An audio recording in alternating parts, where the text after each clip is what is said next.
Hi friends, and welcome back to Rustic and Lace DIY. Today is the What Would You Make challenge. I'll let you know more about that in a few minutes. But first of all, if you're new here, welcome. My name is Brenda and this is my Oliver. And if you're returning, you guys are wonderful. So with all that being said, let's get to crafting. Okay, DIY number 1. So I took 2 of these wood tag signs from Dollar Tree. They're part of the Shore Living. I got these last year. I tried to scrape off the cork board and I couldn't get all of that off. So I thought, well, I'm going to just paint over it and see how it looks. It looks fine. A little textured, and that's okay. So I used my Waverly chalk paint in the color Agave. And then after those were done, I took this IOD stamp and I'm just inking it up with some black ink. And if you don't have IOD stamps, you don't have to use this. You could recreate this by doing a stencil or a rub-on transfer, or you could use the metal chicken from Dollar Tree or the wood chicken from Walmart. There's all kinds of ways you can recreate this. Or you could just make it different, just the way you like it. Anyways, I'm just adding my stamp here and I'm pressing down on it to make sure that it goes all the way through. And then I took this paper. I love this paper. It is in my Amazon store, but I have seen it on Temu as well. And I'm just gonna, I cut it down and I'm just gonna lay it over the cork of this tag.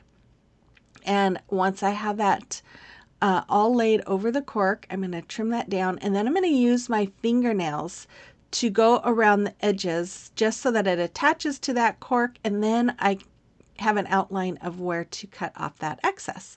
Then I'm going to take my X-Acto knife here and I'm just going to cut away the extra, just like you see me doing right there. And then after I have that all done, I'm going to take my braided jute cord that I get from Amazon. It's also in my Amazon store, and I'm going to glue this all the way around the cork part where the paper and the tag sign meet. And if you order, by the way, if you order through my Amazon store, I do get a little something from Amazon. So I always appreciate it when you do that. Then I took some more of that paper and I'm going to put it some on the top of the tag and on the bottom of the tag, and then I did cut off the excess, and then I'm going to cut out the middle where the hole is for the hanger, and I cut that out on both tags.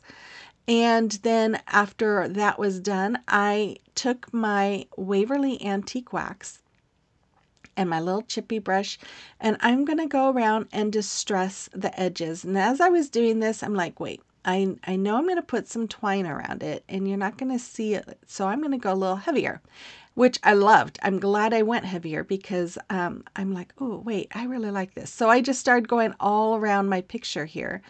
And I love how this came out. I love rustic. If you don't love distressing or rustic, you know, you don't have to do that if you recreate this. You just make it your own. Do what you like and what makes you happy. This makes me happy. So after I had that all done, I took some more of that twine and I'm going to glue this all around this tag sign. Now, I did not do this on the other tag sign because I had glued it around the corkboard part. I felt like if I would have done this around the edge of the other one, it would have been too much. So I just did it on this one. And then I took some more of that and I'm going to glue it around the hanger hole there on the chicken one. I did not do that on the other one. And that's because this one is going to go on top of the other one. So after that, I laid them where I wanted, and I am using my pin to kind of trace out where they're going to be. Then I'm using my Tight Bond wood glue here, and I'm going to use my hot glue. And of course, the wood glue is for the permanent hold. The hot glue is for the immediate hold. And I'm just going to glue those two tags together. And I did end up putting a little hot glue along that twine because I was like, oh, I hope it doesn't lift it too much that it doesn't attach to the glue. So I'm going to take some twine. I'm going to cut it down here. I'm going to tie the ends together, and then I always get confused, like, which way do I do this again? So anyways, I'm going to tie those ends together. I'm going to put, which way do I do it? the, no, I'm going to put the bent in through where the knotted ends are and then pull tight. And there it is. I thought about putting a bow on it, but you know, I really loved it the way it was. So I decided not to do the bow, but oh my goodness, I just love this. I hope you do too. Let me know in the comment box below. Okay, today is the What Would You Make challenge where we use wood in our DIYs, and I host this every month with my friend Christine with DIY Craftaholic. We are so honored this month to have Sandra with the Schwowin's Nest be our guest host. She is amazing. I love watching her videos. She's so creative. If you don't know who she is, make sure you go check out her channel, subscribe to her, and check out Christine as well. And I will have links to both of them as well as the playlist in the description box below. Thank you, Sandra, for being our guest host. Okay, here's DIY number 2. So I'm going to use my Titebond glue. Now, I did this a couple of months ago, and I'm just now showing it. So we went to Home Depot, and I think we bought 2 long boards. I can't remember how many. I think they were like 18 inches long, 20. I don't know. I don't know how long they were. I don't remember. We cut them down. We measured my stove. This is going to be a noodle board, and we cut them down to fit. And I'm just gluing them together with my wood glue here. And then we will clamp them together, and I was going to let them sit overnight. I ended up letting them sit for like a week. And then I kept putting it off. I kept saying, okay, what would you make? I'm going to show it. No, this month. No. Finally, I said, okay, we're doing it this month. We took some 1x3s, I think those are, and we are going to screw them into the ends of both. And I'm holding it down while my husband screws them in. And then we spray painted it black. I bought these handles from Hobby Lobby. They were 40% off, and I think they were like normally $4.99. And I'm just going to screw them in for handles. And then if you can see that pile of stuff next to me, I could not decide between these rub-on transfers that I got from Dixie Belle or Chalk Couture transfers. I was doing this late last night, and I was tired, and I decided to go with rub-on transfers because it was easiest. I kind of wish it would have just stuck through it and done my Chalk Couture transfer because I love these, but I had a different picture in mind. But anyways, it's okay. I love them. So I'm just going to lay these out. Now these are pretty big, especially that barn's pretty big, and it comes in 2 pieces. So I laid the first piece out here, and I'm just going to rub and rub and rub. It is a little challenging because of the cracks where the wood is connected, but I'll show you what I do in a minute. But I'm just going to continue to rub and make sure that it all lays down, and then pull up that top film and make sure nothing is coming up with it. And then I laid out the second piece. Look, I got some of the rub-on transfer on my thumb. It's like, how did I do that? Oh my goodness. Anyways, I did the same thing here. Kept rubbing. And then I'm just using my hand to just kind of smear it out. And then I used my rubbing tool to kind of go through the holes. It's better to use something sharp like a scissors or a knife. It gives a cleaner edge. And so I kind of was like, oh, I don't like the way that looked. But once I had all my rub-on transfers done, I put it over my stove, and there it is. Now, I know some of those are black on black, so they're hard to see, but that's okay because I didn't really want it to be full of busyness, so I like that you can barely see those because it gives it a little character, but not so much that it's overwhelming. But you'll have to let me know. It was pretty easy. The biggest thing is making sure you have your measurements correct. And then if you don't have a saw, you can have Home Depot cut those for you. Okay, it is a time for a celebration of your recreation. And Tracy has been busy. Look at that truck with those farm animals. I love it. Thank you so much, Tracy. And then John Verlin, I hope I said that right. I love your honey pot signs. They are so wonderful. And this is Tom, and he loves to craft with his mom. And I thank you so much, Joe, for sharing those with me. Okay, if you have a creation or recreation that you would like me to showcase, you can send pictures to my email address that's listed there, or send them to me through Instagram or Facebook Messenger. Okay, DIY number 3. So I'm going to take one of these 14-inch wood rounds from Hobby Lobby. I traced a line where I wanted to paint it. I painted the top part of it with my Waverly chalk paint in the color Agave. No, that's not a ghost. It's my ceiling fan that makes the bottle move. And then I'm going to lay out some more of this removable wallpaper on the bottom. Now, I probably should add an adhesive on the bottom, but I think it will stick just fine and stay. I'm going to use my X-Acto knife to trim off any extra that was laying over the edge. And then I took a 5-gallon paint stir stick. I cut it down to fit across my wood round. And then I took strips of that paper and I'm going to cover the front of it. And of course I will cut off the extra, and I had to attach them like you see, but I tried to match it up so it's hard to see the seam. Once I had it all trimmed up, I took my agave paint and I just painted around the edge because I'm going to actually wrap it, or I'm going to put twine around it, but I know the twine wasn't as thick and I didn't want you to see just that plain wood. So I'm going to use my wood glue and hot glue here, and I'm going to attach this piece to the front of my wood round, just like you see. Now, you guys, I love wood rounds, and I hope you don't get tired of them, but I just love how there's so much you can do with them, and I love wood rounds.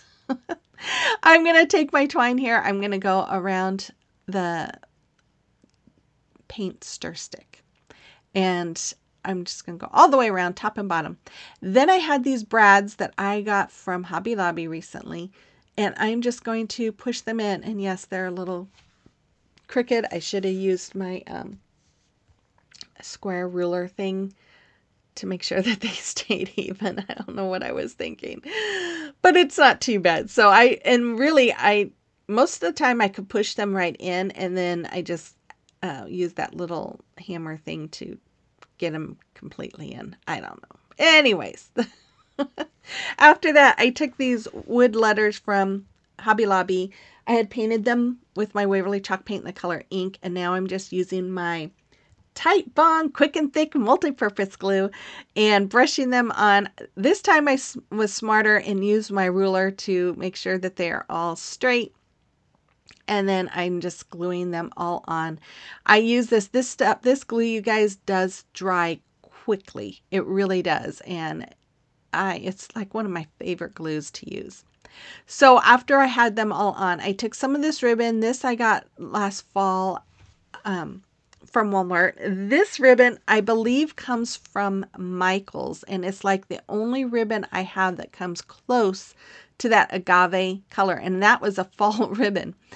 But it works here. So I'm just doing a bow by doing the awareness ribbon, scrunching it up in the middle, tying some twine around it to hold its shape, and then I'm going to dovetail the ends by folding them in half and cutting at an angle. Once I was done with that, I took some eucalyptus that came from Dollar Tree. I just found this new eucalyptus from Dollar Tree, and I put a zip tie around them and my bow, and I'm just kind of making sure everything is where I want it, and then I tightened it and cut it off. And then I'm going to create a hole for my hanger with my big mouth crocodile here, making sure it was centered, and then I'm going to try really hard to get some of that braided jute cord in it. I actually had to make the hole bigger. I had to kind of punch an extra part of that hole to get that twine to go through, but I'm just going to do a hanger just like I did on the last one. I was struggling with getting that to go in the back. And then I decided, instead of gluing this on, I'm going to use my stapler. Now my staples kind of went through the back just a little bit, but I'll show you what I did. So I'm just stapling these on because I feel like they'll stay on better than hot glue. And then I just put little dabs of hot glue over the areas where they came through. That way no one pokes themselves. And there it is. I love this. I think it is beautiful. I hope you enjoy that too. I don't know. I'm just a sucker for that paper, you guys. Okay, I want to give a big shout out of congratulations to Sandra Biscarner and Jennifer Allred. They are the winners of the Mystery Box Challenge. And I tell you guys, it was breaking my heart when I did this. I kept thinking, oh, I wish I could do more I wish I could give everyone a mystery box, but I appreciate all of you guys. Thank you so much for supporting my channel, and know in my heart, if I could, I would give all of you guys a mystery box. Okay, DIY number 4. I'm going to take this wood plaque and I'm going to paint it with my Waverly chalk paint in the color white. Then I took this, sorry, beautiful napkin, and I bought this from, where do I always, decoupagenapkin.com, one of my favorite place to get napkins. And I'm just going to fussy cut all around that chicken because I didn't want the back, even though I like the back, I didn't want the background on my plaque that I'm doing. So I'm just going to fussy cut all the way around that chicken, and it was a little challenging, not really challenging, but you had to cut really small around his comb there. I think that's what you call it, right? Anyways, if you know what it is, let me know. And then I'm going to remove the 2 plies that are behind it. Then I'm going to add some Mod Podge, which I should have done before I cut out my chicken. And I'm going to let it dry. And once it was dry, I'm going to add my chicken right on the front here. And then I'm going to cover it with my parchment paper. And then I'm going to go over it with my heat press. The parchment paper protects the napkin. The heat press reactivates that Mod Podge so that it adheres to the plaque. And then I went over it again with some more Mod Podge to help protect that napkin. Once I was done, I did let that dry. Then I was like, okay, what else do I want to do with this? I knew I've been wanting to use this napkin for a while. It's been sitting on my desk for a couple months because I've been wanting to use it. But I took my antique wax and I did some distressing. Now it looks really light here, but I went distressing crazy again and went light or heavy-handed, which is what I wanted. So again, if you don't like distressing and you want to do something like this, just make this your own. You don't even have to use a chicken napkin. You could use any napkin that you like. These plaques are perfect for that if you can find them. And this is what kills me is I read all of the notes that you guys sent me on what you can't find. And every time I use something that I know someone had listed, I just, I wish I could just send everybody some stuff. My hope is that Dollar Tree will get their act together and everybody will be able to find stuff all the time. That's my hope. Anyways, I'm going to take some more of that twine and I'm going to wrap it all the way around the plaque there because there's that little ledge, and I'm just going around that. And then after that, I just made a little shoestring bow and I'm going to tie it. I'm going to make the bow and then I'm going to trim the legs and then I'm going to glue it to the top part of my plaque. After that, we need a stand, right? So I just took, these were in my stash. They were already glued together and they had antique wax. So I'm just going to use hot glue and I'm going to glue it to the back. And there it is. Super simple, super easy. I love it. I hope you enjoyed it as much as I did. And I hope you enjoyed this video as well. Make sure you, the final reveal is coming up. So make sure you check out the playlist, check out Sandra and Christine. I know you won't be disappointed. I will be back again. Well, I have another collaboration on the 1st of the month. I'm going to try and get a video out before then. So have those notification bells set. And with all that, you guys, I hope you have a wonderful weekend, a blessed Memorial Day, and I will see you on the next one. Bye-bye.